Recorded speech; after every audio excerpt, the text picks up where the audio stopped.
Alright, now to put everything together, what we're going to do is get the case. Now this case has a little coupling for the fan. See? You just get it to however it fits on the fan.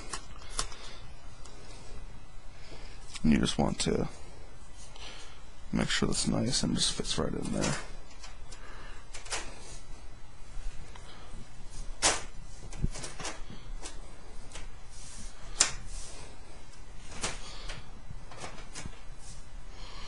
Alright, that side is nice and in.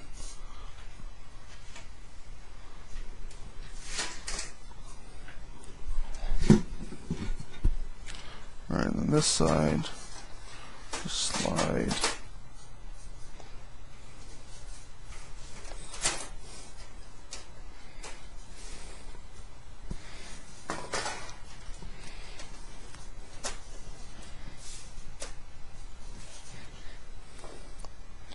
And then, for the resistance, you just go and slide this right in.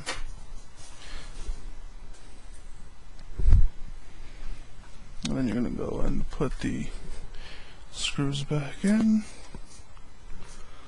One screw, two screws. And there you go. Your own perfectly built custom PC. Hope you enjoy it. Don't forget to subscribe. See you guys for the next video.